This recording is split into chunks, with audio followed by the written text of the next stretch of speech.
Hello बच्चों, welcome back to the channel M study solutions. मैं हूं नुसरत जहां। कैसे हैं आप सब बच्चों? आज हम स्टार्ट करने वाले हैं एनसीईआरटी का चैप्टर 7 जिसका नाम है ट्रायंगल्स। बड़ा ही मज़ेदार सा बढ़िया सा चैप्टर है, बड़ा ही मज़ा आने वाला है इसको करने में। तो वीडियो को ध्यान से देखिएगा क्योंकि मुझे ऐसा लगता है कि आपके मन में एक डर है कि डेंजर सा चैप्टर है, मुश्किल सा चैप्टर है, कैसे होगा, और कई बार क्वेश्चंस को करने में भी प्रॉब्लम हो रही है। तो डरने की बात बिल्कुल भी नहीं है। अगर मैं पढ़ा रही हूँ और आप वीडियो को ध्यान से देख रहे हैं तो फिर तो कोई प्रॉब्लम ही नहीं है। सारी चीज़ें डिस्कस की जाएंगी, सारे कॉन्सेप्ट्स क्लियर किए जाएंगे क्योंकि इंट्रोडक्शन वीडियो है तो बहुत अच्छे से सारी चीज़ों को समझाऊंगी मैं यहाँ पर।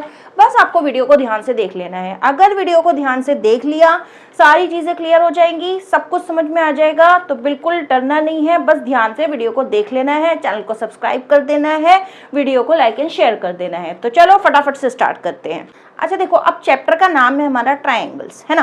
तो ट्रायंगल्स मतलब तीन एंगल वाला, ट्राई एंगल्स यानी कि तीन एंगल वाला जिसमें कि तीन एंगल हो। ठीक है, ये मान लो एक ट्रायंगल है,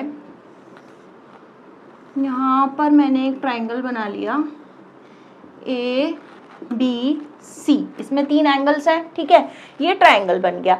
अब मुझे एक चीज़ बताओ, इसमें से कौन कौन से एंगल्स हैं? अगर मैं उसके नाम लिखूं तो angle A, angle B, angle C. ये मत बोलना कि मैम ये सब तो हमें आता है और ये क्यों पढ़ा। आता है, बहुत अच्छी बात है। ठीक है, मैं इसको रिवाइज करा रही हूँ। तो ये हो गया एंगल ए, एंगल बी और एंगल सी। अगर मुझे इसे ही थोड़ा सा डिस्क्राइब करके लिखना हो तो मेरा हो गया एंगल बी ए सी, है ना। एंगल ए को मैं कैसे लिख सकती हूँ? एंगल बी ए सी, उसके बाद सी ए बी। ठीक है, बी ए सी लिखूं या सी ए बी लिखूं या एंगल ए लिखूं, एक ही बात है। ठीक है, तो ये भी बड़ी बेसिक सी चीज़ है। अब कहोगे भाई ये चीज़ भी हमें पता है, ये हम लाइन्स एंड एंगल्स में पढ़ के आए हैं, है ना। ऐसे ही एंगल बी है, उसको मैं कैसे लिख सकती हूँ? सी बी ए या फिर ए बी सी। ऐसे ही एंगल सी है, बी सी ए लिख सकती हूँ या ए सी बी लिख सकती हूँ। ठीक है, ये सब तो हम लाइन्स एंड एंगल्स में सीख कर आए हैं, तो ये चीज़ आपको बहुत अच्छे से क्लियर है। लेकिन अगर यहाँ पर एक ऐसे लाइन आ गई और यहाँ पर डी हो गया, ठीक है, अब एंगल ए लिख पाओगे इतनी आसानी से? नहीं लिख पाओगे। अब आ गई ना दुविधा, तो इसीलिए बता रही थी। तो ये एंगल ए अब मैं कैसे लिखूंगी? देखो क्या लिखूंगी मैं। एंगल ए अब यहाँ पर कैसे बन रहा है? एक तो एक ये वाला एंगल, एक ये वाला एंगल, इनको दोनों को मिला के एंगल ए बन रहा है ना। एंगल ए कैसे बन रहा है मेरा? एंगल ए बन रहा है जी B A D, B A D plus angle D A C. ठीक है, तो एंगल ए अब कैसे बन रहा है मेरा? बी ए डी और डी ए सी। तो यहाँ पर थोड़ा सा मुश्किल हो गया मेरा लिखना कि एंगल ए को मैं किस तरीके से और लिख सकती हूँ, तो वो यहाँ मैंने ऐसे लिख लिया। इसी तरह अगर यहाँ पर एक और फिगर हो, ये ए बी सी, और यहाँ पर ये कैसे लाइन आ जाए और यहाँ पर ये डी आ जाए। ठीक है, तो इसको मैं कैसे लिखूंगी जी? भाई अब मुझे एंगल सी लिखना है, तो एंगल सी क्या होगा? एंगल सी कैसे बना है? देखो A C D plus angle D C B. ठीक है, तो ये मेरा एंगल कैसे बना है भाई? ए सी डी और डी सी बी। तो इस तरीके से अगर मेरे एंगल्स जो हैं वो डिवाइड हो रहे हैं तो मैं इसको यहाँ पर लिख सकती हूँ। अब ये आपको क्यों समझाया जा रहा है? ये इसलिए समझाया जा रहा है कि जब आपको कॉन्ग्रुएंसी करनी होगी तो आपको कई बार इस तरीके से एंगल्स को देखना पड़ेगा। वो अभी जब मैं आपको कॉन्ग्रुएंसी समझाऊंगी तो उसमें आपको बहुत अच्छे से क्लियर हो जाएगा। तो हमें क्या बात समझ में आई कि अगर एंगल ए इस तरह से डिवाइडेड है तो मैं उसको किस तरीके से लिख सकती हूँ? B A D plus D A C.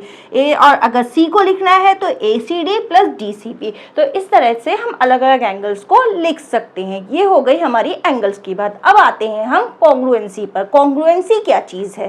Congruency का मतलब है जब कोई दो चीज़ें एक दूसरे के हर तरह से बराबर होती हैं, मतलब दोनों चीज़ें जब आपस में एक दूसरे के बिल्कुल बराबर होती हैं तो हम ये कह सकते हैं कि वो एक चीज़ दूसरी चीज़ के कॉन्ग्रुएंट है। देखो मैं आपको एक बुक के एग्जाम्पल से इसको समझाती हूँ।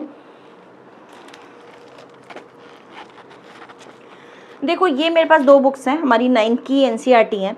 ये दोनों बुक्स अगर मैं एक दूसरे के ऊपर रख रही हूँ तो ऊपर वाली बुक जो है वो नीचे वाली को ओवरलैप कर रही है। आप बोलोगे भाई सेम साइज है तो करेंगी ही, बिल्कुल करेंगी। तो मैं आपको यही समझाना चाह रही हूँ कि जिन चीज़ों का साइज बराबर होता है, जो एक दूसरे के बिल्कुल बराबर होती हैं, उनको हम कह सकते हैं कि वो एक दूसरे के कॉन्ग्रुएंट हैं। ठीक है, ये बुक देखो यहाँ पर नीचे वाली बुक को पूरी तरह से ओवरलैप कर रही है, ढक रही है। ये यहाँ से इसके बराबर है, यहाँ से इसके बराबर है, यहाँ से इसके बराबर है, तो ये इसके कॉन्ग्रुएंट है। लेकिन अगर मैं इसकी जगह दूसरी बुक ले लेती तो वो इसको पूरी तरह से कवर नहीं करती ना, इसका एक हिस्सा इसके बराबर नहीं आता, इसका ये वाला हिस्सा इसके बराबर नहीं आता। अगर ये थोड़ी भी मान लो बड़ी होती, मैं कोई दूसरी बुक ले लेती, तो ये इसके कॉन्ग्रुएंट नहीं हो सकती थी। क्यों? क्योंकि उसके पार्ट्स जो हैं वो उसके बराबर नहीं होते। ये तो हो गई हमारी बुक्स की बात। अब हम ट्रायंगल्स में देखते हैं। देखो ट्रायंगल्स में क्या होता है, एक मान लो ये ट्रायंगल है मेरा, छोटा सा बना लेते हैं, क्यूट सा। ठीक है, एक ये ट्रायंगल है और एक ये ट्रायंगल है जी।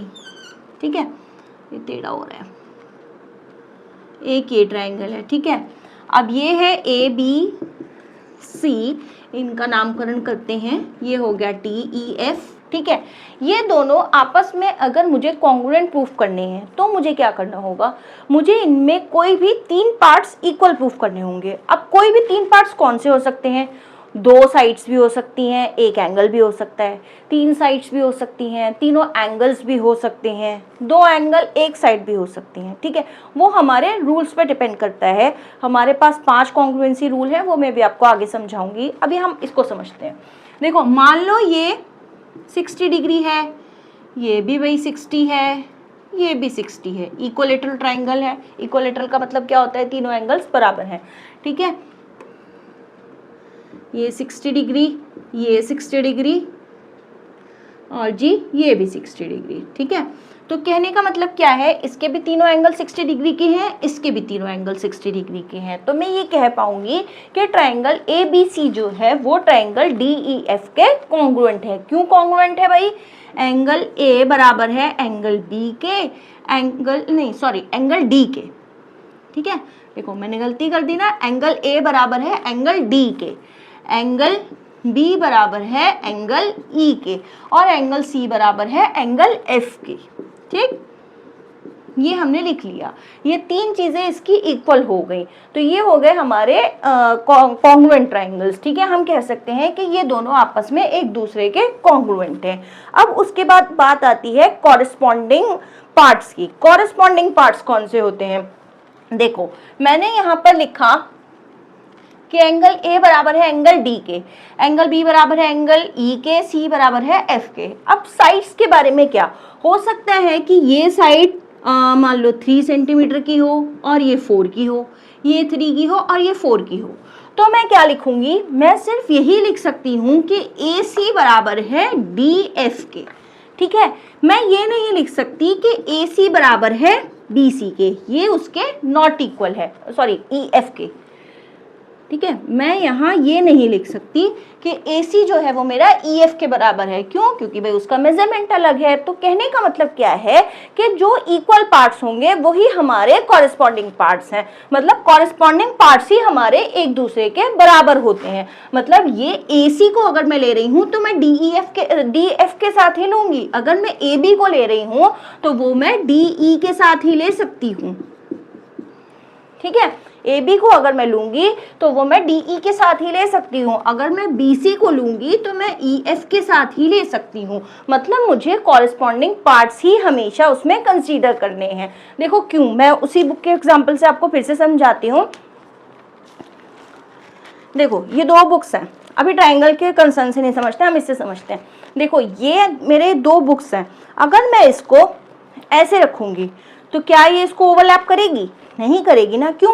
क्योंकि भाई ये वाली साइड छोटी है, ये वाली साइड बड़ी है ना, ये वाली साइड जो है बड़ी आ रही है, ये वाली साइड जो है छोटी आ रही है, तो ये जो है इसको ओवरलैप नहीं कर रही है। तो कहने का मतलब क्या है, हमारे सिर्फ कॉरेस्पॉन्डिंग पार्ट्स ही इक्वल होते हैं, यानी कि ये वाली साइड इसके ही इक्वल आ सकती है, ये वाली साइड इसके इक्वल नहीं आ सकती, ठीक है। तो कॉरेस्पॉन्डिंग पार्ट्स ही हमेशा हमें लेने हैं, कॉरेस्पॉन्डिंग पार्ट्स ही हमेशा हमारे इक्वल होते हैं। इसको हम क्या कह सकते हैं, ये जो कॉरेस्पॉन्डिंग, मैं यहां लिख देती हूं, corresponding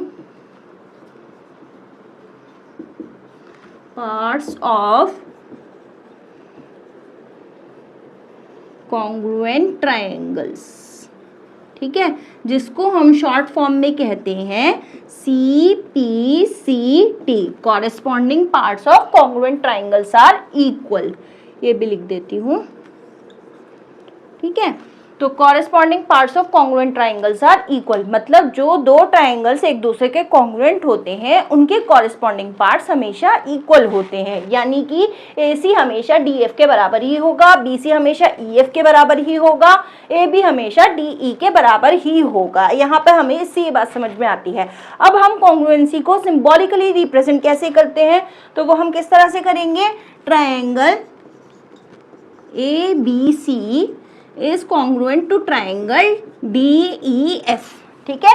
triangle ABC is congruent to triangle DEF, ये इसका सिंबल होता है, इसको हम इस तरह से सिंबॉलिकली रिप्रेजेंट करते हैं। तो बच्चों अब करते हैं हम रूल्स की बात। देखो रूल्स क्या होते हैं। सबसे पहला रूल जो मैं लिख रही हूँ यहाँ पर वो है SAS, ठीक है। S stands for साइड, ठीक। उसके बाद A आता है, A आता है भाई हमारा एंगल के लिए, A स्टैंड फॉर एंगल, ठीक है। उसके बाद S किस लिए आता है, ये भाई फिर से हमारा आ रहा है साइड के लिए, ठीक है।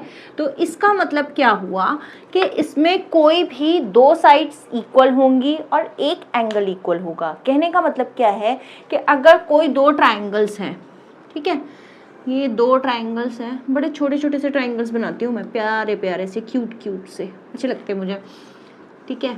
ये हो गया दूसरा, ठीक, ABCDEF, ठीक है। इन दोनों ट्राइंगल्स में कोई दो साइड्स और एक एंगल इक्वल है, इसकी वजह से triangle ABC is congruent to triangle DEF, ठीक है। ट्राइंगल ABC कॉन्ग्रुएंट है ट्राइंगल DEF के, ठीक है। यहाँ पर कोई भी दो साइड्स हो सकती हैं, वो आपको क्वेश्चन में गिवन होगा कि कौन सी दो साइड्स हैं, या फिर हमें फिगर में ऐसा कुछ गिवन होगा जिससे हमें पता चल रहा होगा कि कौन सी दो साइड्स इक्वल है और कौन सा एक एंगल इक्वल है। वो क्वेश्चन पर डिपेंड करता है, जब क्वेश्चन आएंगे मैं उसके थ्रू आपको समझाऊंगी। अभी हम यहाँ समझ लेते हैं कि भाई कोई भी दो साइड्स हमारी इक्वल है और एक एंगल इक्वल है, तो इसको हमेशा लिखना कैसे है, SAS ही लिखना है यहाँ पर, ठीक है। SAS ही लिखना है, यहाँ पर हम SSA नहीं लिखेंगे, ठीक है। यहाँ पर हम SSA नहीं लिखेंगे, यहाँ पर हम ASSP नहीं लिखेंगे। क्यों नहीं लिखेंगे, अब इसका रीजन क्या है। अब देखो हमने यहाँ लिखा side angle side, side angle side का मतलब क्या है कि दो साइड्स हैं और एक एंगल है। अब जो एंगल होगा ना इसमें वो इंक्लूडेड एंगल होगा। अब भाई आप कहोगे ये इंक्लूडेड एंगल क्या है, मैम तो बड़े खतरनाक से मुश्किल से वर्ड आज फेंक फेंक कर मार रही है। नहीं, तो इसका मतलब क्या है, इंक्लूडेड एंगल का मतलब होता है हमारा, अगर मान लो यहाँ मैंने लिखा है AB बराबर है AC के, ठीक है, नहीं AB बराबर है DE के। देखो मैं उल्टा, हमेशा मैं उल्टा लिखती हूँ इस चीज़ को, AB बराबर है DE के, और मैंने वहीं लिखा है कि AC बराबर है किसके, DF के, ठीक है। तो जो मेरा एंगल इक्वल आ रहा होगा ना, वो मेरा एंगल आ रहा होगा, एंगल A बराबर आ रहा होगा किसके, एंगल D के, ठीक है। मैं यहाँ पर इसलिए लिख रही हूँ ताकि आपको एकदम डायरेक्टली नजर आए। AB इज इक्वल्स टू किसके, DE के, AC बराबर है किसके भाई, DF के, और एंगल A बराबर है एंगल D के। अब ये है हमारा इंक्लूडेड एंगल। इंक्लूडेड एंगल का मतलब क्या है, देखो ये जो एंगल A बना है ये AB और AC के मिलकर बना है ना, एक आर्म ये आ रही है, एक आर्म ये आ रही है, तभी तो एंगल A बना है। AB और BC से तो मिलकर नहीं बना, या फिर AC और BC से तो मिलकर नहीं बना ना, या फिर अगर मैं एंगल D की बात करूं तो एंगल D जो है वो मेरा DE और DF से मिलकर बना है ना, DF या EF से तो मिलकर नहीं बना ना, या फिर DE और EF से तो मिलकर नहीं बना ना। जिन दो साइड्स से, जिन दो आर्म्स से एंगल मिलकर बना है, मैं उसी के बीच वाला एंगल ले रही हूँ ना। तो ये क्या हुआ, ये हुआ मेरा इंक्लूडेड एंगल, ये हुआ मेरा इंक्लूडेड एंगल। तो इसलिए हमेशा दोनों साइड्स के बीच में ही हम एंगल को लिखते हैं। हम हमेशा इसको इस तरीके से लिखते हैं, SAS करके, ठीक है। हम SSA नहीं लिखेंगे, हम ASS नहीं लिखेंगे। जब भी हम लिखेंगे यहाँ पर हम लिखेंगे SAS। और ये लिखना कहाँ होता है, जब हम कॉन्ग्रुएंसी प्रूव कर देते हैं ना, जब हम कोई भी तीन चीज़ों को इक्वल प्रूव कर देते हैं, फिर हम उसके बाद ये लिखते हैं, तो हमें यहाँ पर साइड में लिखना होता है, ठीक है। ये हम ऐसे करके लिख देते हैं। जब आपको क्वेश्चंस कराए जाएंगे तो आपको और भी अच्छे से क्लियर हो जाएगा कि क्या चीज़ कब और कहाँ कैसे लिखनी है, ठीक है। तो अभी यहाँ पर हमें क्या समझ में आया कि हमें दो साइड्स लिखनी है, एक हमने इंक्लूडेड एंगल लिया है, तो हम क्या लिखेंगे, SAS ही लिखेंगे। ये हमारा फर्स्ट रूल है।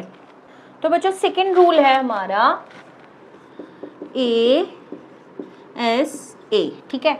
A stands for angle, S stands for side, A stands for angle, ठीक है। यानी कि इसका मतलब क्या हुआ कि ट्राइंगल में दो एंगल्स इक्वल होंगे और एक साइड इक्वल होगी। मान लो अगर ये दो ट्राइंगल्स हमें गिवन है, ये हो गए भाई दो ट्राइंगल्स, ये हो गए हमारे दो ट्राइंगल्स, ये ABC और ये हो गया DEF। मुझे बड़ा मज़ा आता है इनका नामकरण करने में, ठीक है, DEF। तो ये हमारे दो ट्राइंगल्स हैं। इनमें हमें क्या बताया जा रहा है कि दो एंगल्स इक्वल होंगे और एक साइड इक्वल होगी। देखो यहाँ पर मैं लिख रही हूँ एंगल A बराबर है एंगल D के, एंगल B बराबर है एंगल E के, ठीक है। ये एंगल नहीं लग रहा ना, ये C लग रहा है, चलो सही से लिख देते हैं इसको, ठीक है। एंगल E बराबर है एंगल B के और एक साइड इक्वल ले लो, एंगल A बराबर है एंगल D के, एंगल B बराबर है एंगल E के। तो उसके बाद हमने साइड कौन सी ले ली भाई, AB बराबर है DE के, ठीक है। AB बराबर है DE के। अब मैं यहाँ पर इंक्लूडेड साइड ले रही हूँ। इंक्लूडेड साइड का मतलब देखो ये वाला एंगल इसके बराबर था, BE के बराबर था, तो ये जो AB साइड हुई ये इंक्लूडेड साइड हुई, ये जो DE हुई ना ये इंक्लूडेड साइड हुई, ठीक है। तो यहाँ पर मैंने एंगल A को एंगल D के बराबर लिया, एंगल B को एंगल E के बराबर लिया, तो AB और DE जो हुई ना ये हमारे इंक्लूडेड साइड्स हुई, ठीक है। लेकिन एक और चीज़, जैसे अभी हमने पिछले वाले रूल में किया था कि हम सिर्फ SAS ही लिख पा रहे थे, है ना, SA नहीं लिख पा रहे थे या फिर ASS नहीं लिख पा रहे थे, ये नहीं लिख सकते थे ना हम। लेकिन इसमें हम क्या कर सकते हैं, इसमें हम ASA लिख सकते हैं और AAS भी लिख सकते हैं। जब आप कॉन्ग्रुएंसी लिखोगे ना, यहाँ पर triangle ABC is congruent to triangle DEF, तो वहाँ लिखोगे आप ASA, यानी कि दो एंगल्स और एक साइड इन दो ट्राइंगल्स में बराबर है, और यहाँ पर आप AAS भी लिख सकते हो। बच्चों आते हैं थर्ड रूल पर। थर्ड रूल है हमारा SSS, ठीक है। कोई दो ट्राइंगल हमने बनाए यहाँ पे,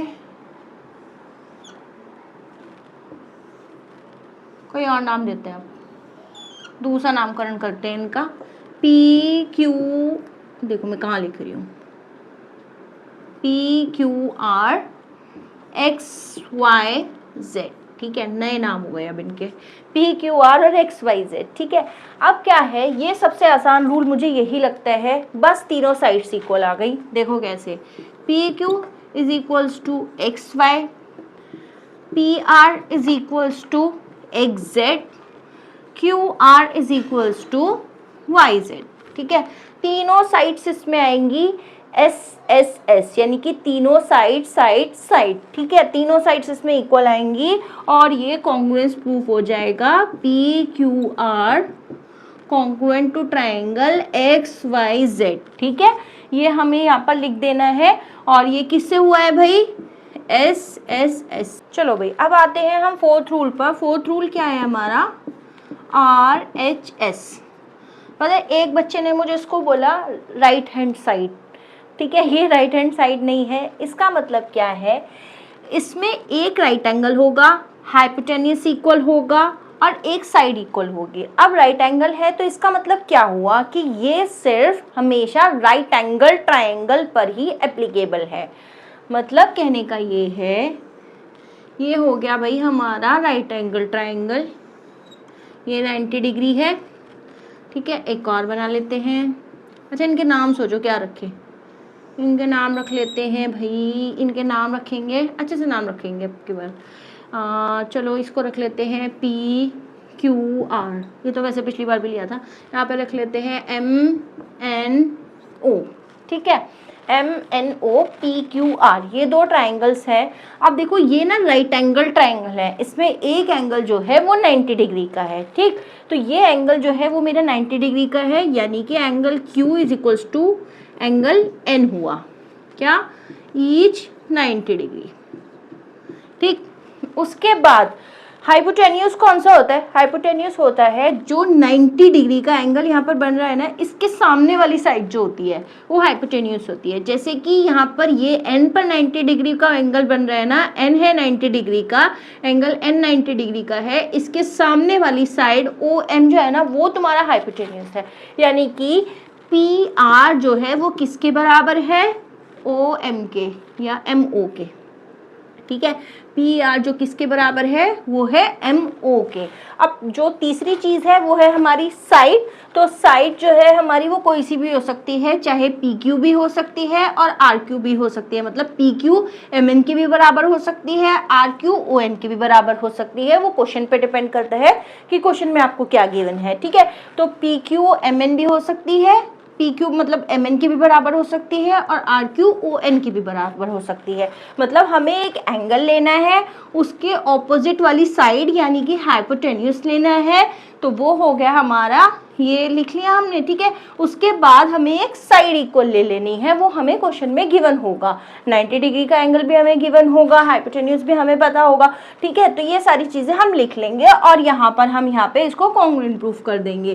triangle PQR is congruent to triangle MNO, ठीक है। ये इसके कॉन्ग्रुएंट हो जाएगा किससे, RHS से, ठीक है। ये इसके चारों रूल्स हो गए हैं। आई होप कि आपके अच्छे से समझ में आ गया है। एक बार मैं फिर से रिवाइज कर देती हूँ। हमने कौन कौन से सीखे भाई, SAS, उसके बाद हमने सीखा ASA जिसको हम AAS भी लिख सकते हैं। उसके बाद हमने कौन सा लिखा था, हमने लिखा था SSS, ठीक है। और लास्ट में हमने ये वाला लिखा RHS, ठीक है। ये हमारे रूल्स हो गए हैं, SAS, ASA, AAS, SSS, RHS, ये दोनों एक ही होते हैं। इसको हम ऐसे भी लिख सकते हैं और ऐसे भी लिख सकते हैं, ठीक है। ये हमारे चारों रूल्स अच्छे से क्लियर हो गए हैं। अब ये हमारी जो चीज़ है, ये अच्छे से कॉन्सेप्ट हमारे सारे यहाँ पे इस चीज़ के क्लियर हो गए हैं। तो बच्चों इस इंट्रोडक्शन वीडियो में हमने सारे कॉन्सेप्ट अच्छे से क्लियर कर लिए हैं, रूल्स भी हमने यहाँ पर सारे डिस्कस कर लिए हैं। आई होप कि आपके सब समझ में आ गया होगा। फिर भी कोई प्रॉब्लम हो, कोई स्टेप समझ में ना आया हो, कोई चीज़ रह गई हो जो आप समझ ना पा रहे हो, तो मुझे कमेंट करके ज़रूर बताइए। और हाँ, अगर वीडियो अच्छी लगी हो तो लाइक एंड शेयर ज़रूर कर दीजिएगा। मिलते हैं अगले वीडियो में, तब तक के लिए बाय।